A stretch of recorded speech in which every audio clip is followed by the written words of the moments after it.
Magandang gabi po, pero hindi po magandang balita. Napag-alaman po namin sa ating mga bubuwit at sa ating crystal ball na sususpindihin daw po ang ating Mayor Baste Duterte. Uulitin ko po, hindi po ito haka-haka, ito po ay katotohanan. Sususpindihin na raw po ang Mayor Baste Duterte at i-issue ang suspension order matapos ang araw na ito kung saan nagtungo po sa Davao si PBBM. Sususpindihin po nila ang ating Mayor Baste Duterte. Siguro naman hindi nyo na dapat tanungin kung bakit. Unang nasuspinde ang gobernador ng Davao del Norte dahil sa maisog.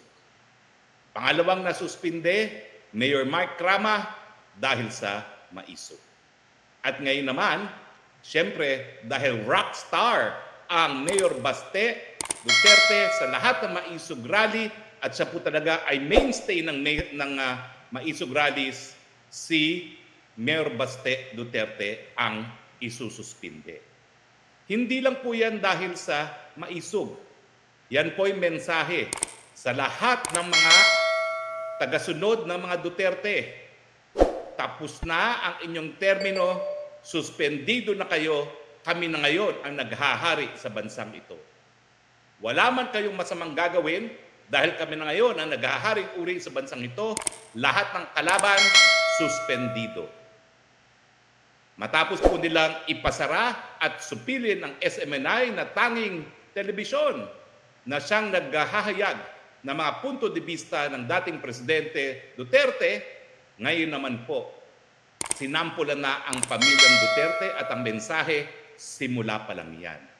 Susunod na dyan ang pagpapakulong kay PRRD at siyempre dahil hinabol nila si VP Sara, ang pagpapakulong kay VP Sara para sa ganon, habang silang dalawa ay nakakulong sa dahig, pwede nang ma-impeach ang Inday Sara at palitan.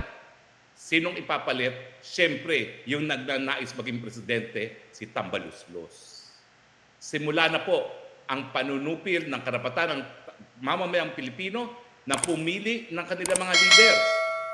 Kung akala po ng Marcos administration na ang ginagawa nila ay tinitira lamang po ang mga Duterte, hindi po.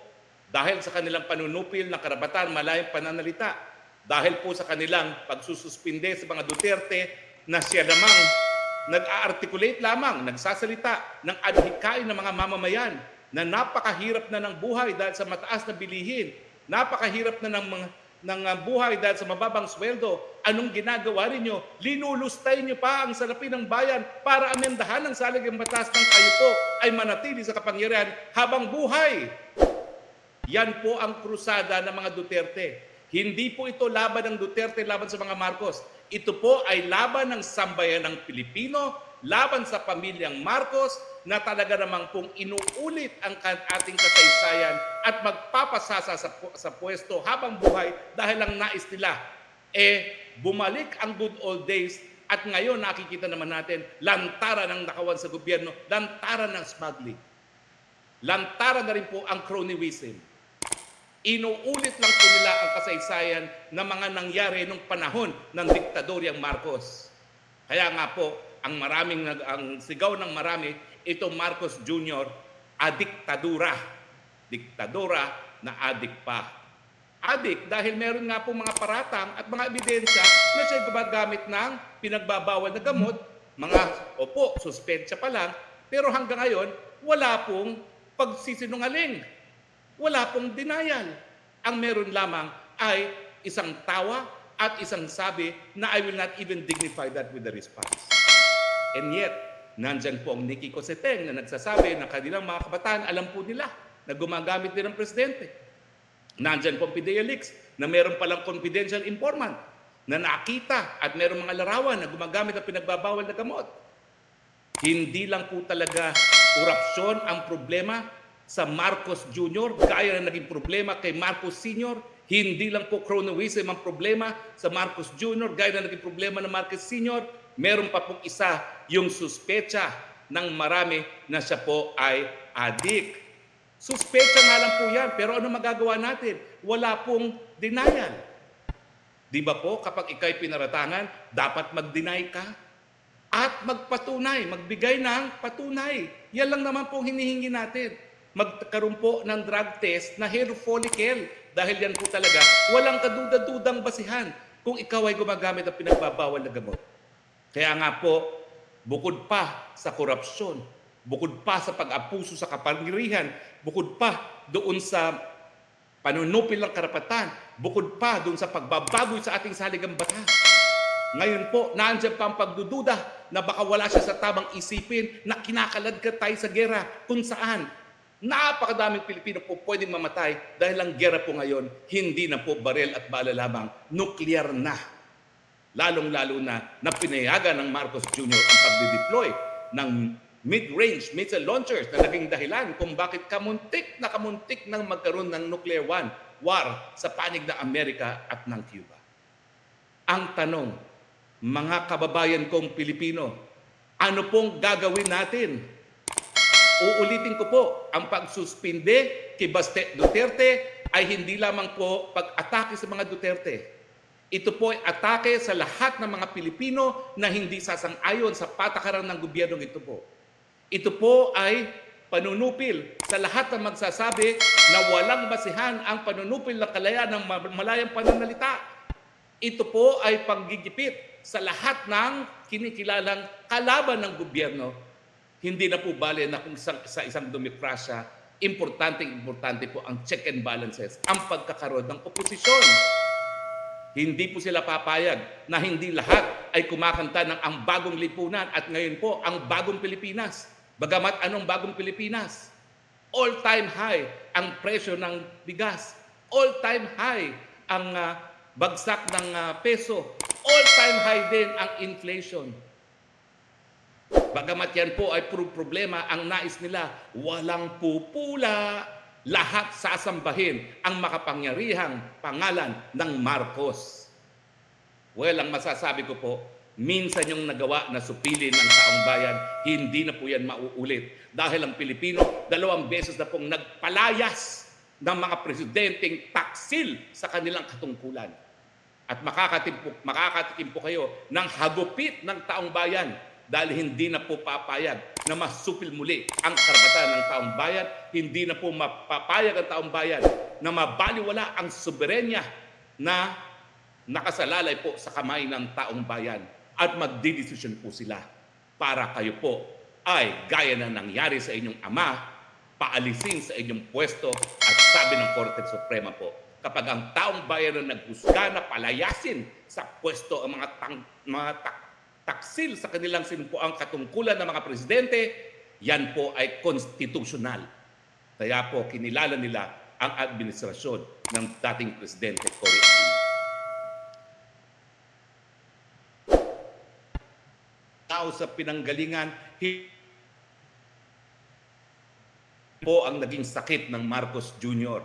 Ang buong akala natin, gagamitin niya itong pangalawang pagkakataon na binigay sa kanila ng taong bayan para linisin ang kanilang pangalan. Hindi pala. Ginamit lang nila itong pagkakataon nito para ulitin muli ang kasaysayan na nagpapasasa sa pwesto, nagpapayaman at baliwala ang paghihirap ng sambayanang Pilipino. Nananawagan po ko sa taong bayan, maghusga na po tayong lahat.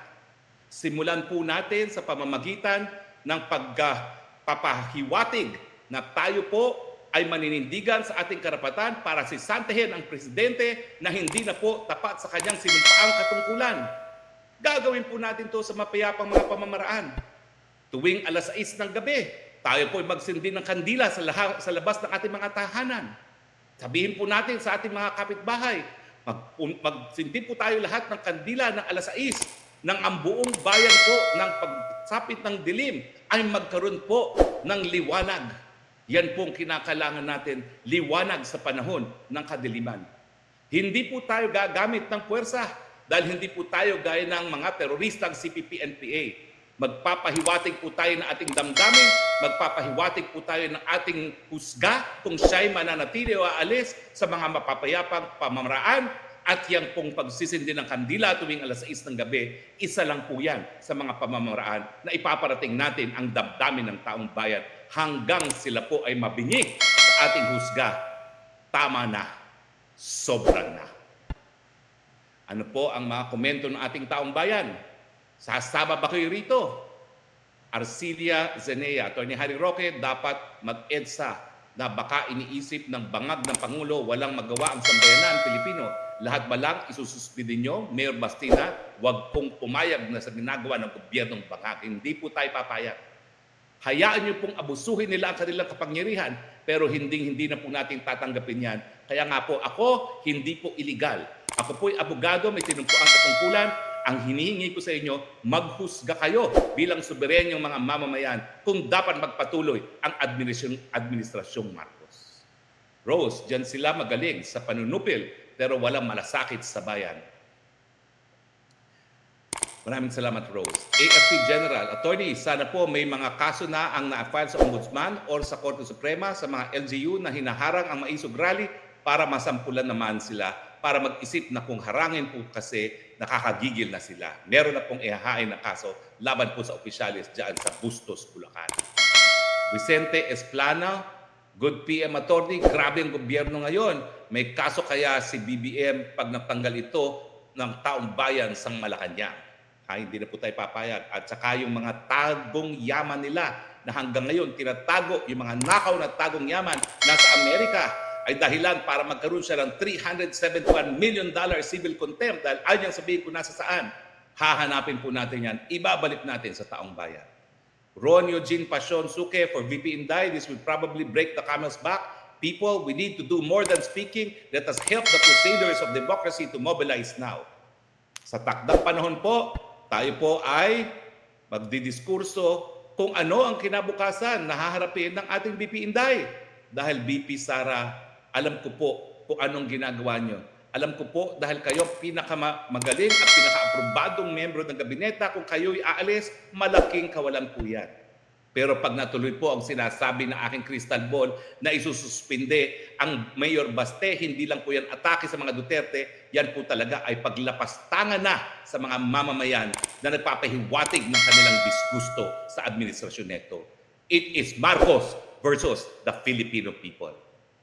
Pamela Pineda, mas maayos po nga ang sa Marcos Senior. Mga kabataan nasa bahay, mga estudyante, after school, diretso uwi sa bahay. Mas matino ang Pinas sa Marcos Senior.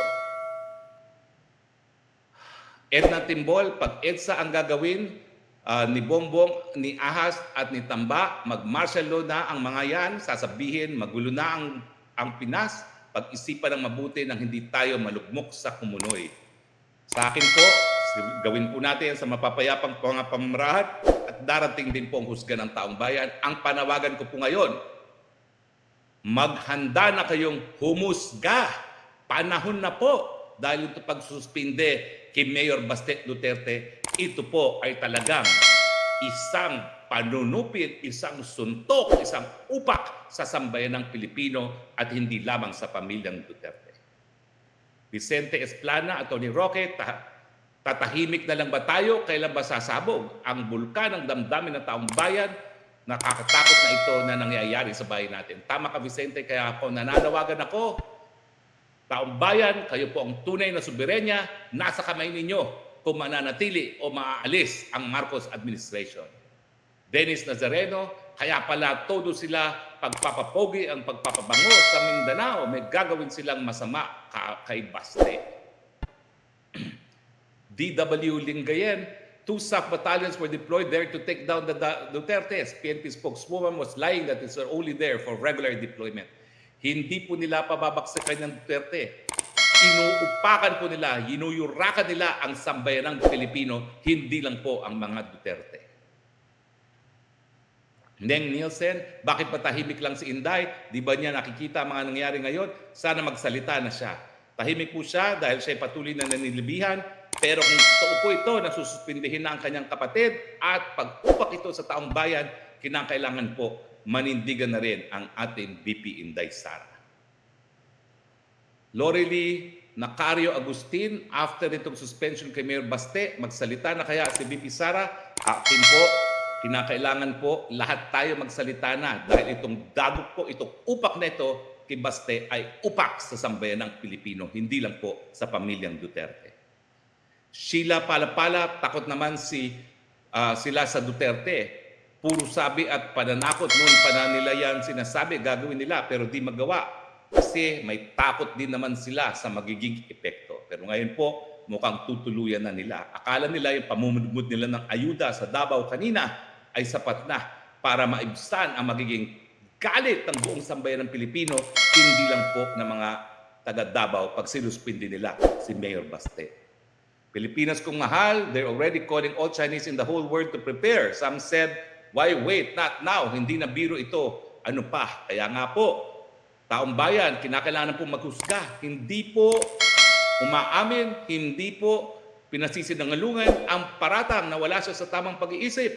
So kinakailangan tayo na po ang maghusga. May Rosel Riel, gandang gabi. The one only spokes, may niluluto silang concert sa Malacanang. Punong-puno ng artist, mukhang bayad yung mga animal. Kawawa talaga ang Pilipinas. Mantakin nyo, magko-concert, all-time low ang peso, all-time high ang hunger sa Pilipinas. Pinakamatindi ang pagkagutom sa Pilipinas sa administrasyon ni Marcos, magpa-party-party pa sila. Bakit ganyan? Wala naman po silang napakakapal na mga muka. Wala na po silang malasakit para sa mga naghihirap na mga Pilipino.